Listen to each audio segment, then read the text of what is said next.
Welcome to another episode of Just Cooking. Hope you're having a blessed Ramadan. I'm your host, Bassam Al-Alawi from Darsin Cafe at the Bahrain National Museum, aka Be The Maker on Instagram. Today I have a beautiful Palestinian dish that I can't wait to share with you guys. It has all the best and favorite components of mine, and it's such a hearty meal and can be eaten separately or with your main meals this Ramadan.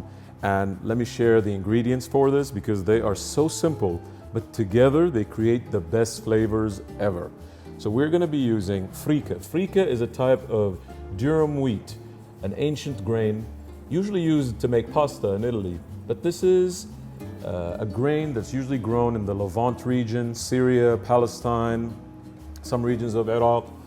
And it is so interesting in flavor, smell, texture, because it has a residual smoked kind of nuance to it. The reason is they actually burn the wheat chaff and then extract the durum, which gives it a smoky flavor. So durum wheat is a phenomenal type of grain and it has a very interesting flavor. The way they harvest it and they process it in the Levant in general and in Palestine is they take the wheat chaff and they burn it. And that allows you to get this residual smoky flavor, which goes really well with the soup.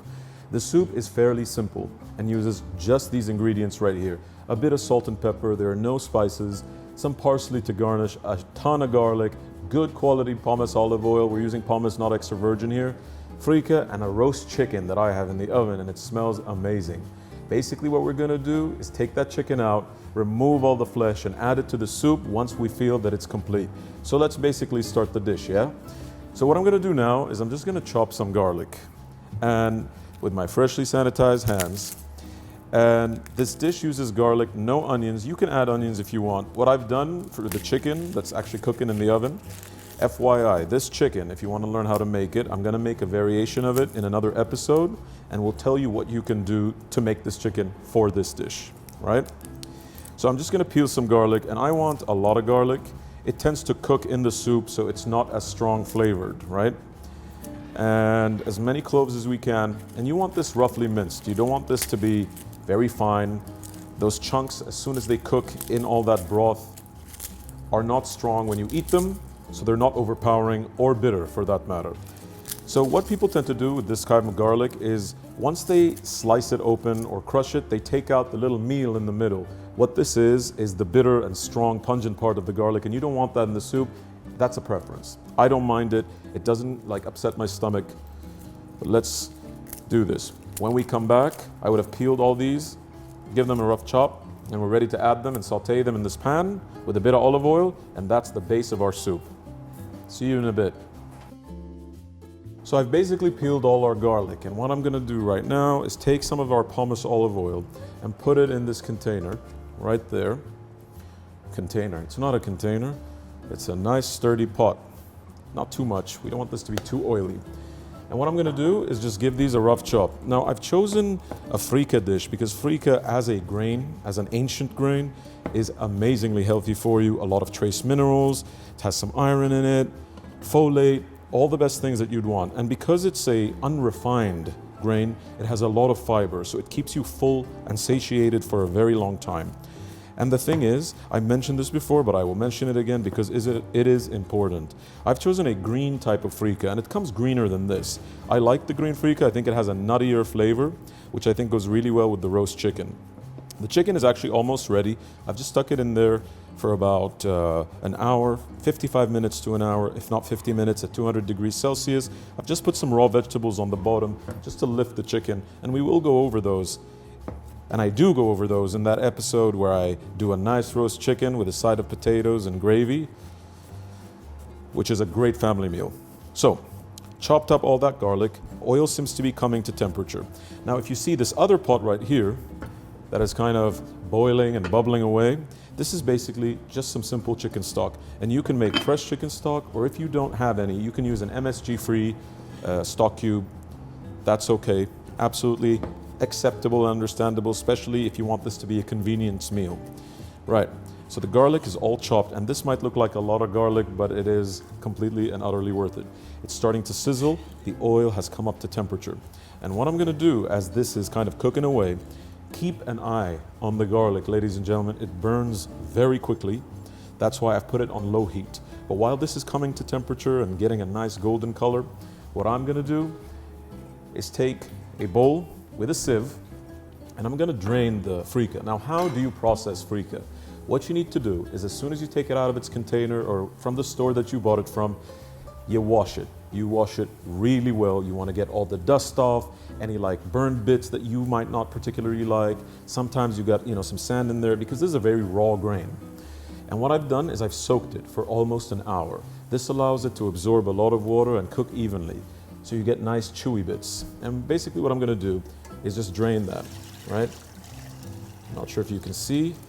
It's almost doubled in size already, even before cooking. The reason I like to soak freekeh when I'm making a soup is I don't want it to absorb all the liquids from the soup itself and turn into like a rice. This is a free-flowing, beautiful soup seasoned with just a bit of white pepper and some salt. So, the freekeh has been draining nicely. I'm gonna set this bowl of residual water to the side, like so. Get all the water out of there. I'm gonna fry this in the garlic, and it's gonna be delicious. Set this to the side, like so. Give the garlic a nice mix. I don't want to burn these bits, ladies and gentlemen. If it burns, it'll turn bitter. It is not pleasant. Nobody likes pieces of burned garlic. All right, this looks like it's almost ready. The smell of the olive oil and the garlic and all of that stuff, it just smells incredible. I'm just gonna take this bowl right here and set it to the side. You wanna keep your station clean. This is a simple dish, but with simple dishes, it's easy to get them wrong if you don't follow the steps. They are unforgiving. That parsley you see on the side, again, that's just for garnish, and I have just some extra water here in case I want to thin the soup out. All right, now the garlic is turned nice and golden, but it's not fully like crisped, and we don't want that. And I'm gonna add the freekeh right in here. Look at that. Now, I'm not gonna salt this just yet because the chicken stock already has some residual salt in it and a few aromatic, parsley herbs that you usually find in a good stock. And what I'm gonna do is just toss this so it coats itself. All those little grains are coated with that nice aromatic garlic. And you guys, the reason this dish does not have a lot of seasoning is because of the fact that there's a residual nutty, smoky flavor in the freekeh. And already, as I mix it around and it kind of absorbs all that garlicky olive oil, the combination is just amazing. It has a meaty taste and texture as well. So, we're gonna just mix this around. And I mentioned that our chicken has been in the oven for about 55 minutes and we're kind of ready to take it out. I'm gonna use my mittens for this, ladies and gentlemen. You're gonna see a lot of residual smoke coming out of the oven, but that's okay. Let's do this. I've laid out, some towels over there just to absorb some of that heat. Open the oven, look at that smoke. The chicken should be nice and brown, right? And you can use whatever spices that you prefer in this chicken. It will, hold up. But try and keep it within the theme of Levantine spices. You can use a bit of cinnamon, you can use some fennel, you can use whatever you need. I mean, look at that, ladies and gentlemen. That chicken is perfectly brown. The skin is beautifully crisp, right? And the thing with this dish is once we're back, we're gonna take out all that flesh, we're gonna add our stock in here, or, reverse those. Add the stock in here, take out all the flesh off the chicken, and then add it in once the soup, cooks for about 20-25 minutes. I'll see you when we're back. So the soup, the freekeh, the stock has come to a boil. It's cooking ever so gently. I tasted a bit of that freekeh and it's the perfect texture. I like it on the very slightly chewy side, right? So you have some meatiness to it. Now, all that chicken, took it off the bone, put it in the stock pot that I used to boil the stock. There was some stock in there and that's okay. It absorbed some of it and gave it even more flavor. This is completely deboned. The pieces of chicken are so tender. We rested the chicken and that's why it remains so. Now I'm gonna take just a little bit of this chicken, not the whole thing, because I want to save some for garnish. And I'm gonna add it into the soup. all right?